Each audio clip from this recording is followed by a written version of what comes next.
1 hour later.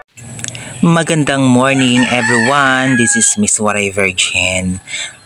Kagigising ko lang at kailangan na namin magpakain ng aming mga baboy. Kaya pumunta tayo dito sa aming likod bahay at i-check natin ang aming mga baboy.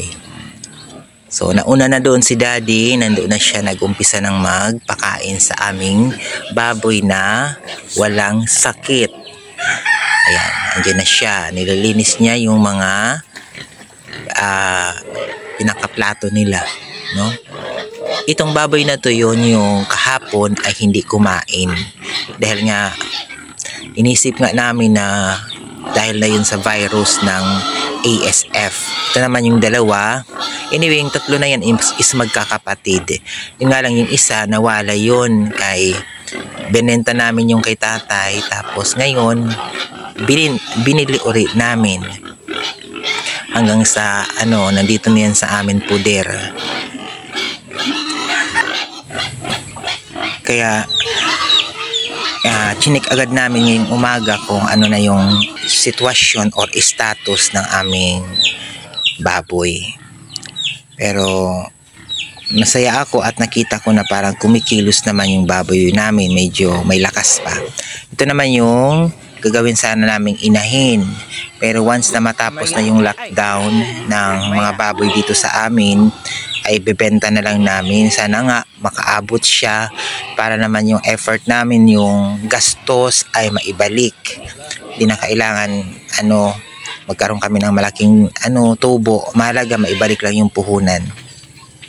So umuwi muna ako kay sabi ko magkakape sana, pero ayoko rin kilos para magtimpla ng kape.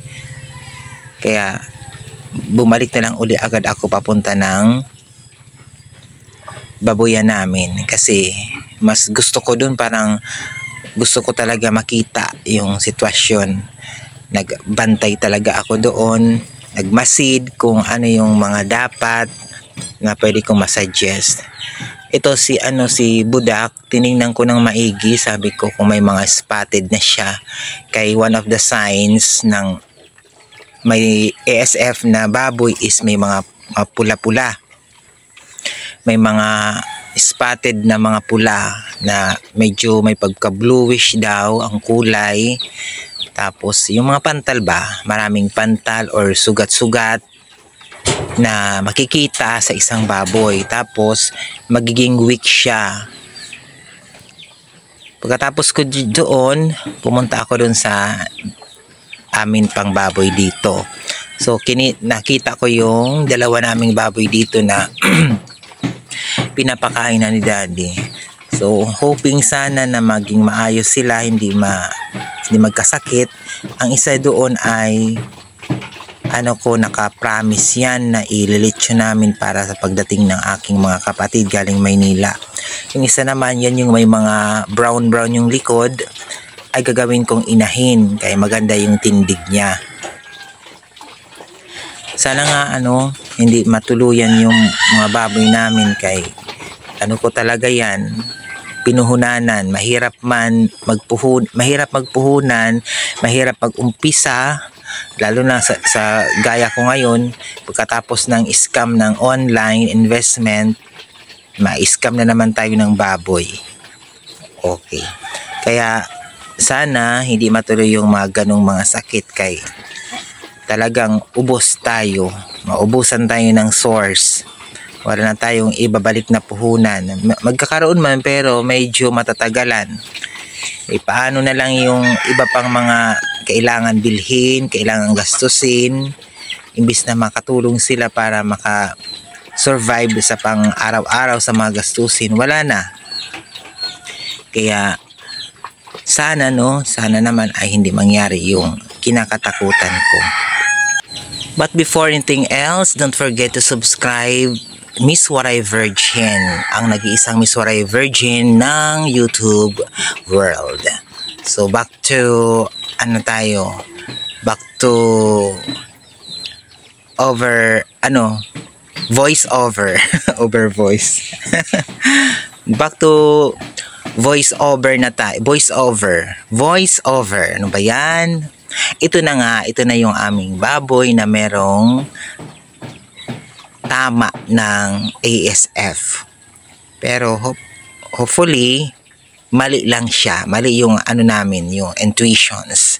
Mali yung hinala, mali yung pagkakaintindi namin. Kasi, nag-search ako about ASF, merong mga spotted, may mga pantal-pantal, which is, meron siya nung nakarang araw. Pangatlong araw ngayon. Nung nakarang araw, sinabihan ako ni Daddy J, na tingnan ko daw yung baboy kasi nga may malawak na pantal sa kanyang bakod. Ay, bakod sa may dito na ang tawag dito.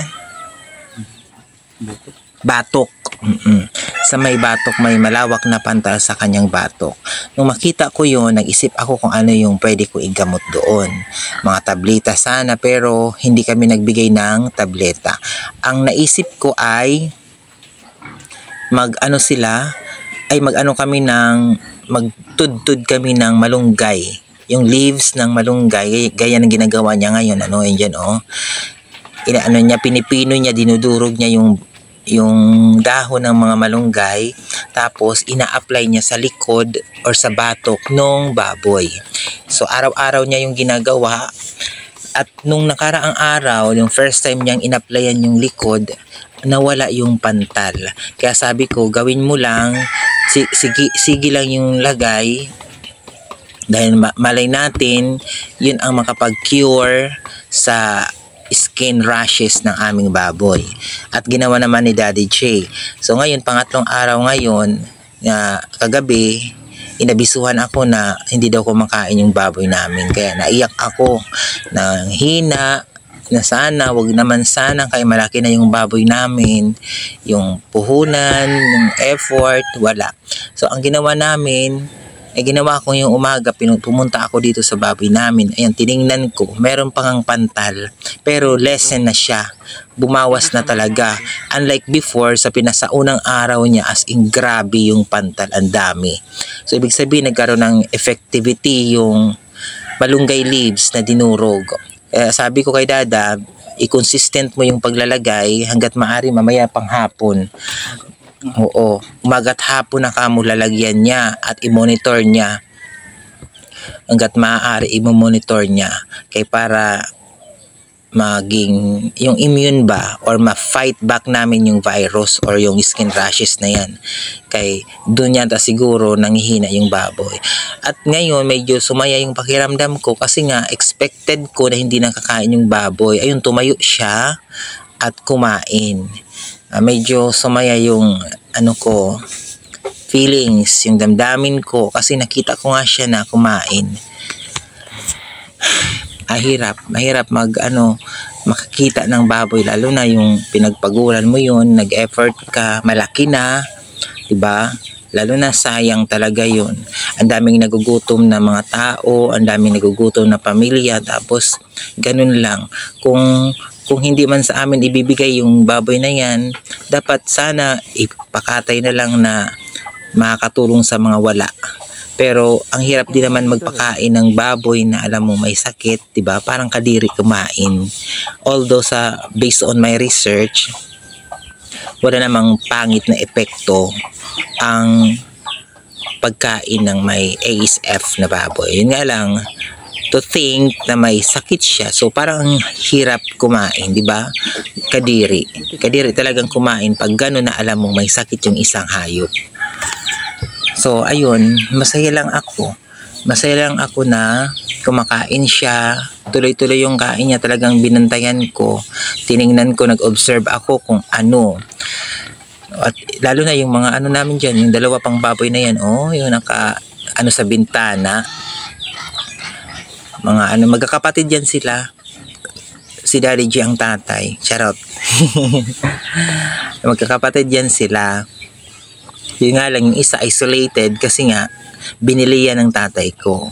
Tapos bininta uli sa akin. Binili ko rin naman. Kaya sabi ko para na lang yan sa aming piyesta, para sigurado kaming may panghanda. So yun ang nangyari sa aming baboy. So hopefully Hindi na naman tayo sa mga mali-maling pronounce. Hopefully, umayos na siya at makatulong sa amin. Ayan yung malaki naming baboy, zoom out ko lang. Umano siya, parang naghingi pa rin siya ng food, ng feeds. Inuna namin yung mga healthy, tapos sinunod namin to yung last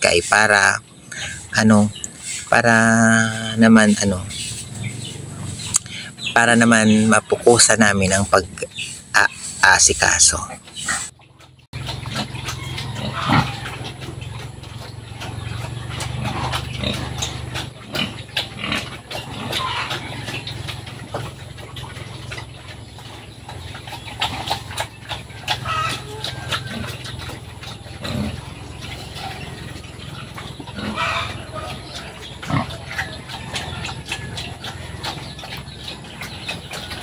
Magkaring ka kanta da otro. Ang daming lamo.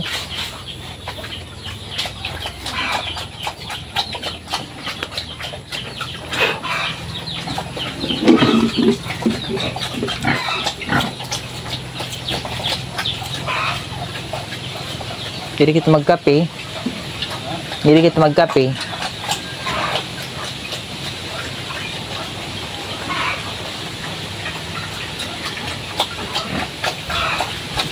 Magpagaling ka, budik.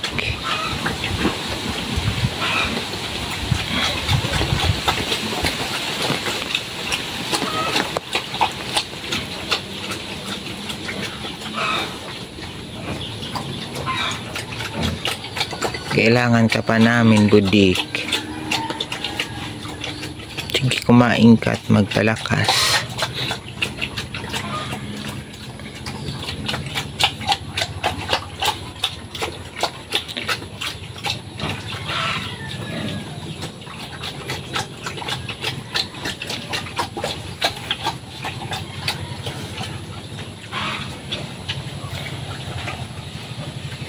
A few moments later.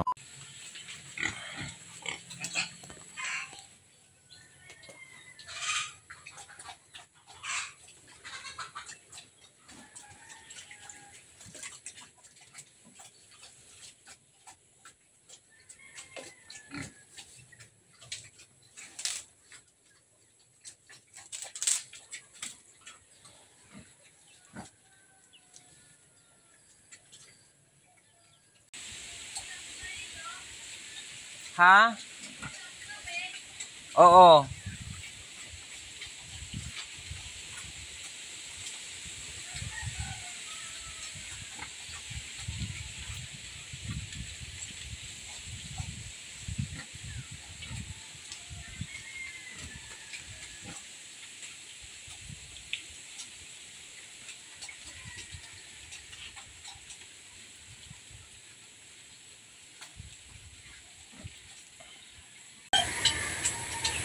Dito na lang kami magkakape, guys, sa bahay kubo ni tatay, katabi ng mga baboy namin. Yung kasi namin yung baboy, akala ko hindi nakakain. Ngayon medyo nabuhayan ako, nagkaroon ako ng pag-asa kaya kumain uli ngayon yung baboy namin. Kasi uso ngayon dito sa amin yung ASF. Ang daming na mamatay na baboy.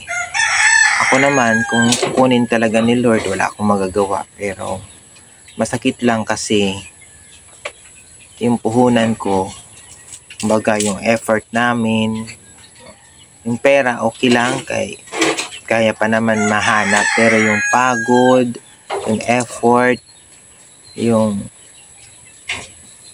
expectation namin na makakatulong, tapos ganun lang. Kaya nga, sana man hindi mangyari. Lalo na yung iba ko pa doon, baboy, mga malalaki na rin. Ay, nakita nyo naman, di ba? Nakita nyo naman sa video ko na malalaki na yung baboy namin. Kaya, na lang, tawag nun, si Lord na lang ang bahala talaga. kung ibibigay niya sa amin or hindi. Yung iba doon, ano ko kasi yun, promise ko yan sa kapatid ko na pag umuwi sila, ngayong May, magkapalitsyon ako or magkakatay kami ng baboy. Yung isa naman para sa piyesta. Tapos yung isa naman doon, ginagawa sana namin yan na na pakal, yung inahin, pero hindi ko alam kung buntis na or hindi siya nagbuntis. Kaya malaking malaki na yun, kay may edad na. Mga 1 year na yata. Yun daan.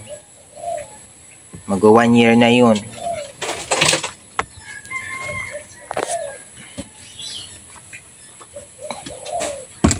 Mag 1 year na yun, kaya malaki na talaga siya. Kape tayo, guys.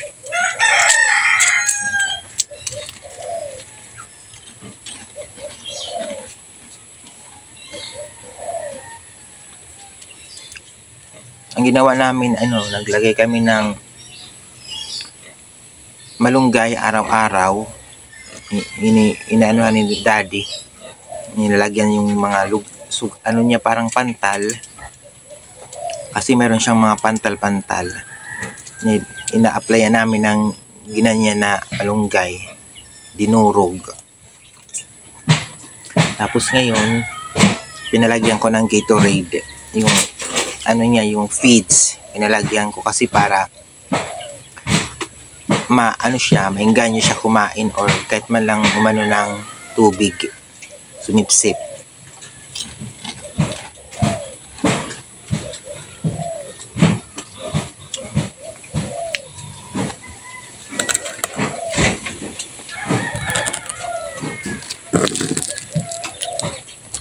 Bye-bye na.